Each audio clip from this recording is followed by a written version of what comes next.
using a different yeast, even if you keep everything else the same, the product, the taste of it will be different. Okay, thank you for today, Matt. Next time, shall we talk about the technique of the fermentation, all these things? Sure, we can talk about some production techniques from start to finish, absolutely. Yeah, you have a new production line in Scotland. Yep. Can you talk a little bit?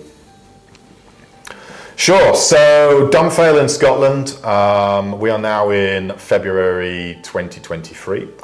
We are hoping that the distillery will be open in a few months' time. We are waiting for HMRC, who are the official licensing body who deal with taxation, and spirit production, alcohol production falls into taxation.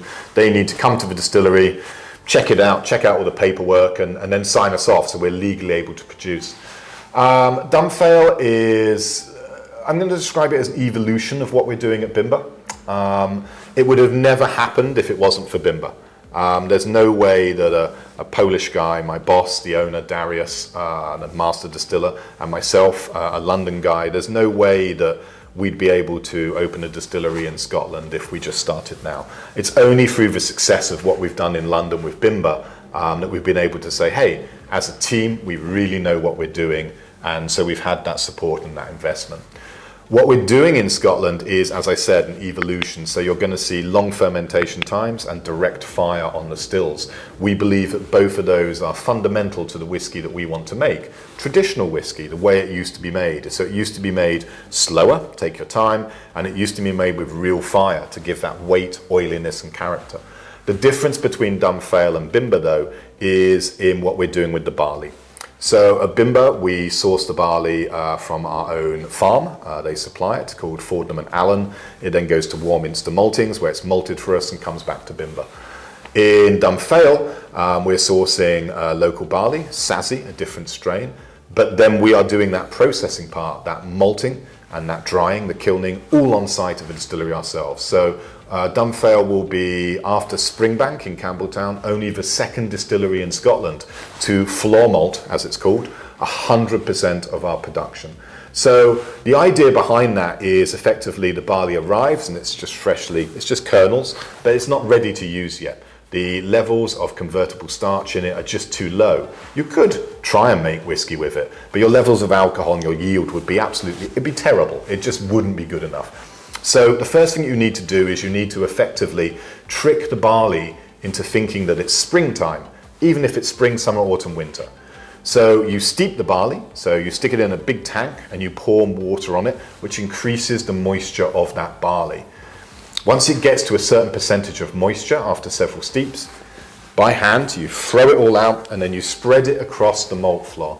What's going to happen then is over the course of a week, that barley being a bit moist and having the natural climactic conditions will start to grow, so sprouts will start to form from it. Therefore, as a distiller, what you need to do is you need to start turning the floor. If you just leave it, it will grow, but then you'll end up with just one big solid mat and you won't be able to do anything with it. It'll be terrible to handle.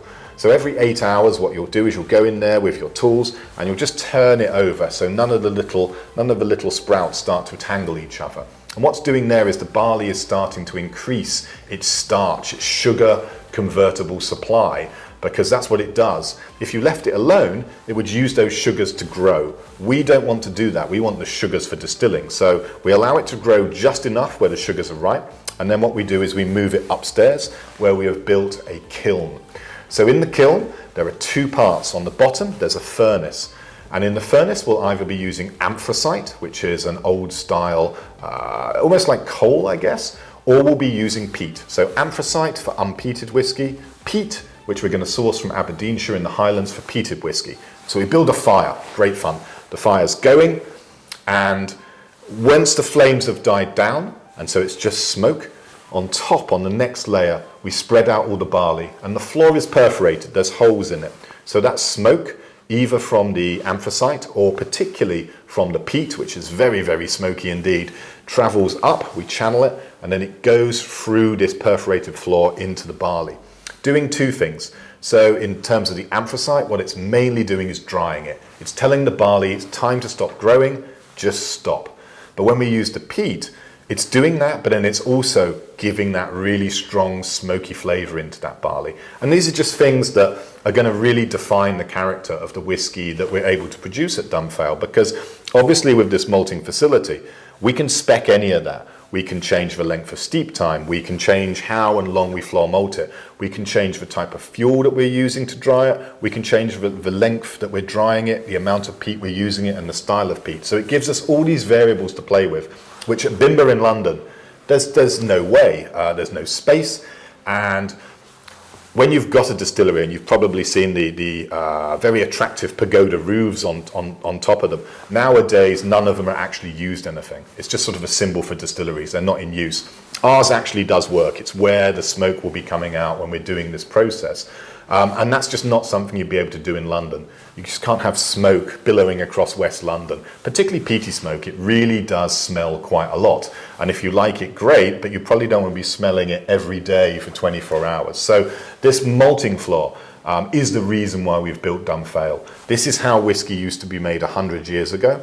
And yeah, you will see it at a few distilleries, Highland Park, Lefroy, but they're only using it for maybe 10%, 15% of their production.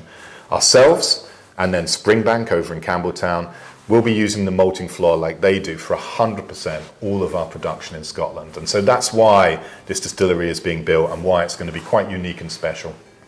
Okay, thank you so much, Matt, today, and I hope to see you next time. Indeed, look forward to it. Thank you. Cheers. Thank you. Cheers. Thank you.